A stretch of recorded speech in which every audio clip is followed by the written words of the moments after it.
We are introduced to a tribe of Native American figurines before we fade to a scene of a school day that has just finished. A young boy named Omri has just turned 9 today. His mom is taking him home from school to celebrate his birthday. His friends and family are at the dining table singing and giving him gifts. His brother Gillen gives him an old cupboard he found somewhere. Omri is actually quite happy to receive the cupboard. His brother tells him that there is no key. His mom says that she has a lot of keys which she collects as a hobby since she was little. One of those keys might work if they try them. Omri then goes to skate with the board he was given as a gift and takes his best friend Patrick. Patrick gives him a little Native American Indian figure made of plastic as a birthday gift. He tells Omri that the figure had reminded him of Omri. That night, Omri goes through his mom's box of old keys and finds that a gold-colored key with a red ribbon tied to it actually fits the keyhole of his cupboard. His mom tells him that that key was given to her by her grandmother, who, while on her deathbed, had given her the key as something to remember her by. She held onto it right until now. It seems that this is what sparked her hobby of collecting keys, for what stories and secrets they may hold. He then looks for an object to lock in the cupboard and settles for the Indian figurine.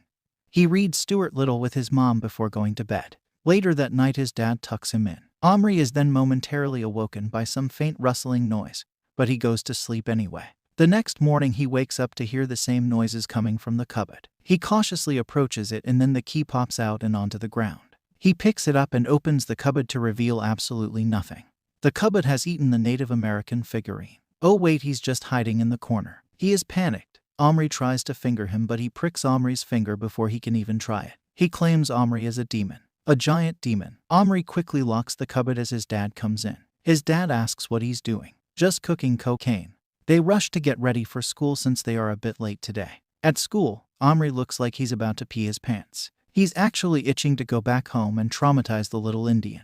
When Omri arrives home from school, he is upset to discover that the Indian is a toy and not a man anymore. He locks the cupboard and leaves. He assumes it was all a dream and heads over to dinner. Sad. When he goes to bed, Omri once more hears the tapping noise he heard that morning. He opens the cupboard to find the Indian alive once more. The Indian is again frightened of Omri. He tells Omri about his life and his clan. Omri asks if he was always so little. He tells Omri that he isn't little. Instead, Omri is big. Omri asks his name. He says that it's Little Bear. Bear eventually warms up to Omri, thinking Omri is a great spirit, the peacemaker, in a child's form, as the two begin talking, slowly forming a friendship. Little Bear reveals that he is from the year 1761.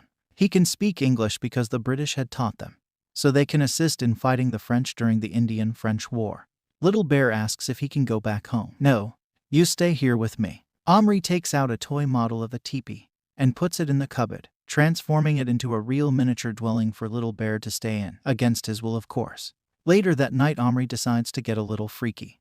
He grabs a whole bunch of his toys and puts them in the cupboard. They come to life and begin to duel, before staring at Omri. He then turns them back to toys and stores them away before hiding under the covers. The next morning Bear wakes up Omri and they begin to talk. Omri learns a little more about the Iroquois and he also learns that Bear is a widower.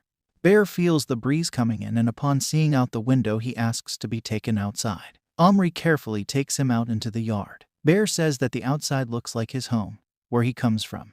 Before taking Bear back in, Omri spots some of his dad's tools and a tray of soil. He thinks that this will be perfect for Bear to use to build a long house to stay inside, so he fetches the items. But while he's grabbing them, a pigeon attacks Bear. Omri gets Bear inside quickly and notices that he's hurt. He sneaks into his brother's room and steals a model of a First World War British Army medic which he brings to life, named Tommy Atkins, to treat Little Bear's wound. Once Tommy is no longer of use, Omri turns him into plastic. Bear requests a hatchet to begin constructing a long house. Omri then fetches a model of a knight. He brings him to life and steals his axe before ripping his soul from him and disposing of his stiff corpse. Omri goes to school later on. In one of his classes, while all the students are sharing stories, Omri talks about how he is fascinated with Indians. No, not you. Shut up. Omri goes into a room where all the class projects are stored. Here we see the tribe of Indian figures from the beginning of the movie. Omri steals the chieftain and rushes back home. He shows Bear the chieftain and Bear asks if he is going to bring him to life. Omri says yes, but only to steal his bow and arrow before killing him. Little Bear watches in excitement as Omri brings the figure to life. Omri takes his bow and arrows, but before he can kill him, he dies. "Hey look, I don't want to go to jail or anything, so let's just never talk about this again or I'll squish you." Omri asks Bear what happened in the moments before he took him away and turned him into a little man. Bear says that before he woke up in the cupboard he was guiding his nephew through the woods to teach him how to be a man. But he's probably lost now, maybe even dead. But who cares, I'm just a toy. Omri's dad calls him downstairs. Omri's dad is upset when, after asking Omri where his saw blades went, Omri tells him that he buried them and can't remember where. Omri's dad forgives him, saying that they can just buy another set. But Omri tells his dad that he's a man now and he'll go buy the blades himself. His dad says okay Mr. Big Balls and hands him the money. As Omri leaves the hardware store, a blind kid walks into him. Oh, he's not blind, he's just a bully. He steals the change Omri had left and runs away. You come back! You don't deserve that hair! Out of nowhere, Patrick suddenly appears in the street and shows Omri a plastic cowboy on a horse that can go with the Indian. Patrick's mother is nearby. She notices that Omri is upset, so she and Patrick take Omri home. When Omri enters his room, he sees that both his brothers are observing the longhouse that Bear built. He tells them to leave, but his sister brother Gillen asks why he stole his medic model from his room. Angry, Omri kicks Gillen's rat ball, a plastic ball in which he keeps his pet rat, down the stairs. This gets his brothers to leave. Eventually, Omri reveals his secret to Patrick. However, after they find Little Bear, who had been hiding from Omri's older brothers, Little Bear begs Omri to send him home. "I'm sorry, you're too small for me to hear what you're saying. Can you speak up? Send me home."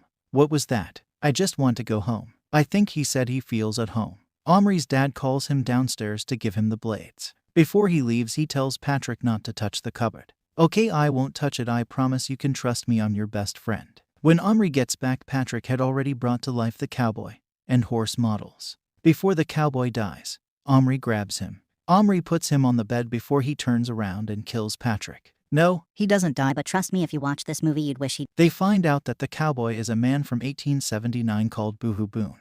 Patrick leaves Boone with Omri, but asks him to bring the two little men to school the next day. Omri reluctantly agrees. That night, Bear tells Omri how sad and alone he is without his wife. The next morning, Boone finds out about Little Bear. He and Little Bear are initially hostile toward one another, but are forced to behave themselves. Omri then takes them to school. While inside of his fanny pack, the two of them bond over their memories of the rivers and terrain they used to travel along. Bear reveals that his wife died due to smallpox. Omri gives the fanny pack to Patrick while he goes up in front of the class to talk about the volcano he and Patrick made as part of a history project. Their cover is nearly blown when Patrick almost shows Boone and Little Bear to some classmates, and he and Omri begin arguing in the hallway. When Patrick childishly asserts that he could reveal the men and Omri would be powerless to stop him, Omri drives home the point that the time travelers are not living toys that exist for their amusement, but people just like them. As the truth sinks in for Patrick, one of their teachers tries to mediate, and when he realizes that an object in Patrick's fanny pack is the subject of contention, he orders him to open it and show him. Boone and Little Bear pretend to be plastic toys thanks to Omri's hints, and laying woodenly in Patrick's hand, successfully fool the teacher. Omri then steals a girl model from the tribe of Indian figurines. He plans to force her against her will to be Little Bear's wife. Back home, Omri shows the female Indian figure to Little Bear. He tells him that this will be his wife. Boone asks why he didn't get him one of those. Just as he is about to lock the figure in the cupboard, he and Patrick are puzzled to find the cupboard is missing. Omri realizes that there's only one girl that could have taken it. He bursts into his brother's room and demands to know where the cupboard is. She tells him that she hid it to get back at him for taking her stuff. He then tells Omri that it's in the crawl space.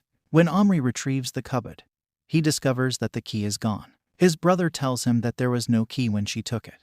That night, Omri and Patrick, along with Little Bear and Boone, watch a program on TV that shows a relentless slaughter of Indians by cowboys. Boone is enthusiastic at the sight of his boys killing the helpless Indians, while Little Bear watches in horror at the sight of his people being massacred. Upon hearing Boone fire his revolver into the air with delight, Little Bear becomes confused and fires an arrow into Boone's chest. They can't bring back the medic, and Bear has no medical supplies to treat Boone's wound. Making matters worse, Omri's mother warns that Omri's brother's pet rat has escaped and is hidden somewhere under the wooden floors. Later that night, Omri and Patrick find the key jammed between two floorboards and accidentally push it down out of sight while trying to retrieve it.